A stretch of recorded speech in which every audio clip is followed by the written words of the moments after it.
Dans cette séance, nous allons voir comment intégrer un modèle 3D provenant d'AutoCAD sur une photo de terrain avec SketchUp 7. Donc la première étape est d'importer le fichier photo. On va faire donc du coup menu fichier, importer. On va choisir ici le filtre JPEG puisqu'il s'agit d'une photo format JPEG. Le paramétrage à choisir ici, c'est utiliser comme nouvelle photo adaptée, et nous allons choisir notre fichier ici. Donc là on a une petite boîte de dialogue et surtout en arrière-plan on voit notre photo avec une grille et des traits et des guides avec des grippes qui correspondent en fait aux fuyantes de notre système de travail SketchUp, que l'on va s'efforcer de mettre en accord avec la photo. Donc cette photo a été prise avec des fuyantes bien marquées, on voit les angles du bâtiment qui partent bien comme ça, c'est volontaire. Voilà, donc là je vais caler les fuyantes suivant l'axe des Y, puisqu'elles sont vertes, c'est un petit peu comme sur AutoCAD, c'est les mêmes systèmes de couleurs, c'est-à-dire que le vert est pour l'axe des Y, le rouge pour l'axe des X et le bleu pour l'axe des Z. Donc là, on n'a que des fuyantes évidemment sur l'axe Y et X. Voilà. Donc on voit que au fur et à mesure que je déplace mes grippes ici, on voit que la ligne, il y a une ligne jaune qui varie. Cette ligne jaune, c'est la ligne d'horizon.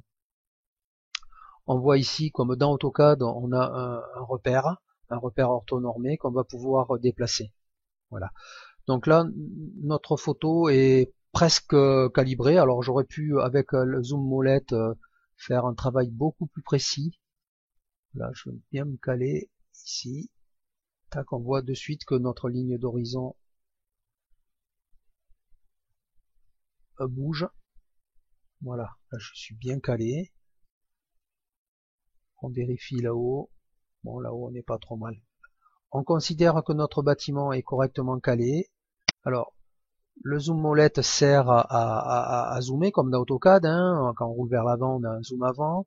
Et quand on roule vers l'arrière, on a un zoom arrière.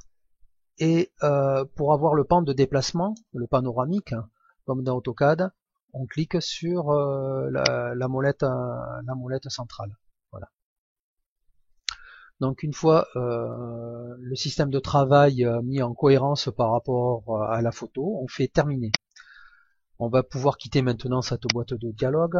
La deuxième opération est de calibrer en termes de dimension la photo. C'est pour ça que j'ai pris ici une longueur étalon qui fait, je sais que cette ouverture fait 1,20 m. Donc je vais m'approcher un petit peu avec le zoom molette et je vais prendre ici mon mètre et je vais mesurer pour savoir si ma photo arrive à l'échelle. Alors elle arrive rarement à l'échelle. Alors là je fais attention parce que j'ai l'axe des X ici en rouge et j'ai l'axe des Y en vert, et si je zoome arrière on voit que ici j'ai l'axe des Y qui part par là. Donc il s'agit bien ici de partir le long de l'axe des Y.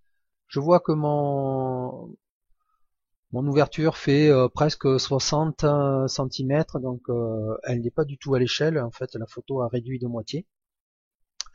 Ce que je vais faire, je vais reprendre ma commande ici mesurer. Je vais appuyer sur Shift, la touche Shift. Je vais cliquer le premier point. Je prends soin de rester toujours sur l'axe des Y. Je peux relâcher la touche Shift. Je clique le dernier point et on voit en bas à droite de l'écran, j'ai une petite boîte de dialogue qui m'indique la longueur et qui m'affiche 0,58 m. Moi je veux que sur ma photo, mon ouverture fasse 1,20 m. Je n'ai plus qu'à taper 1, virgule. Alors la virgule a son importance dans SketchUp en version d'origine. C'est la virgule qui fait office d'élément séparatif entre les décimales. Donc là je vais pouvoir taper 1,20 m et je valide. SketchUp me demande si je souhaite redimensionner le modèle. Eh bien oui, je veux.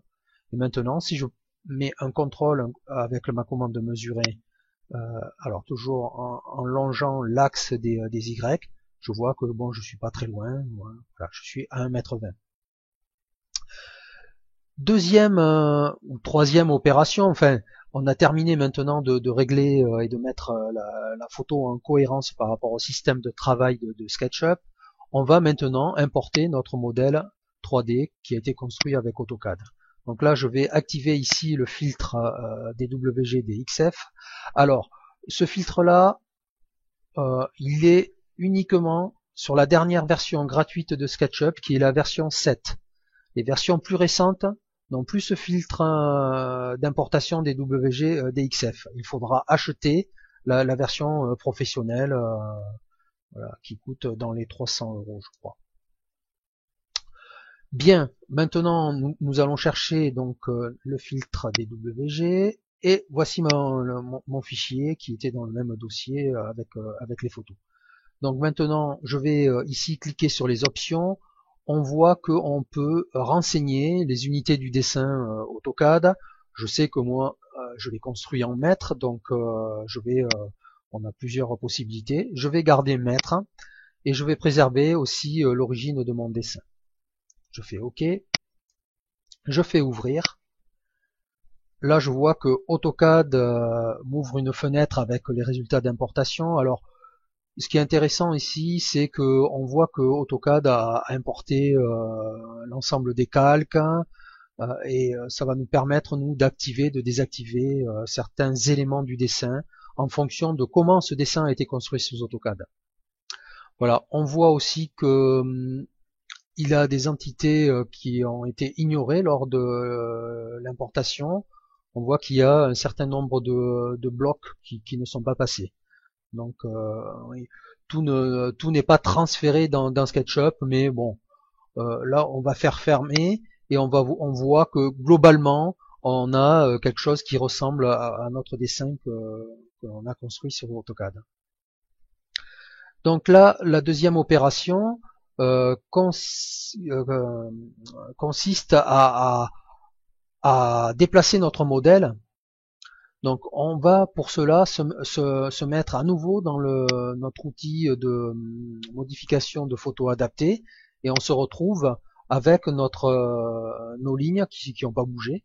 C'est plutôt rassurant. Et par contre, en revanche, là, on va pouvoir déplacer notre maison et la positionner correctement sur la photo. Bon, là, vous comprenez maintenant l'intérêt d'implanter un bâtiment sur le terrain. Ça permet d'avoir des repères. Donc là, je vais glisser, je vais la mettre de façon un petit peu aléatoire. Alors là, je la trouve un petit peu grande.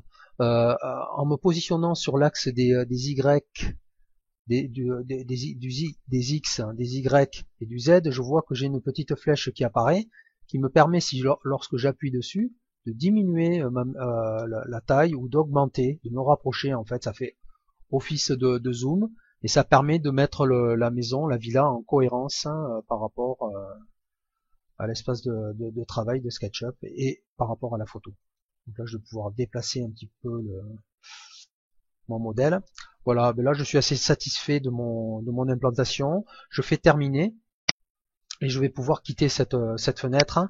Et là, je vois que en fait, il y a des éléments de fondation et de soubassement qui ne doivent pas apparaître sur ma photo, sur mon intégration. Donc là, je vais dans Fenêtre et je vais activer la fenêtre calque.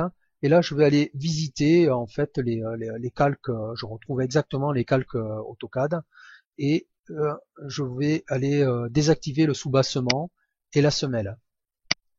Voilà. Donc là, je vais pouvoir quitter cette fenêtre. Dernière chose, bon, je voudrais habiller un petit peu mon dessin avec des textures. Donc là, je vais prendre mon pot de peinture qui permet de colorier mon dessin avec des textures. Donc je vais mettre ma fenêtre sur le côté. Ben là, ça tombe bien, je suis sur la rubrique briques et revêtements. Et je vais prendre cette brique qui ressemble un petit peu en plus foncé à celle du bâtiment qui est en arrière-plan. Voilà. Et ensuite, il suffit de peindre, de toucher les éléments. Alors là, je vois pas tout. Alors je peux bouger avec le mode orbite, on l'a vu tout à l'heure. Et dès lors que je bouge, j'ai ma photo en arrière-plan qui disparaît. C'est normal, elle ne peut pas suivre. et je vais reprendre mon pot de peinture et ma brique et je vais continuer mon travail. Alors en appuyant sur la molette, j'ai mon mode orbite et je vais peindre même les parties qui ne se voient pas.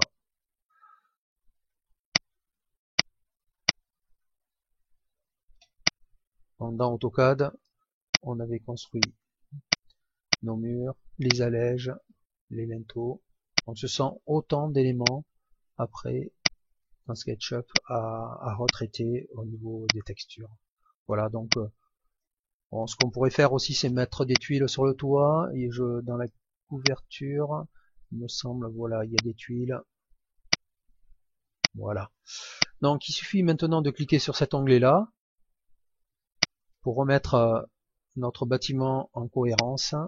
Et j'ai oublié ici de mettre un petit peu de brique. Bah, c'est de la tuile finalement. Allez, on va mettre, voilà. Voilà, là on aurait pu prendre du bois aussi pour faire les menuiseries, les poteaux et les bouts de charpente qui dépassent. Voilà, maintenant qu'on a besoin de récupérer en fait un visuel pour illustrer notre permis de construire, on va faire Fichier, Exporter, Graphique 2D, et là on va choisir une photo au format JPEG. On va vérifier les formats de l'image. Voilà, on va utiliser la taille de la vue et voilà, on va mettre la qualité à fond. Voilà, et on va pouvoir enregistrer notre intégration. On va l'appeler intégration.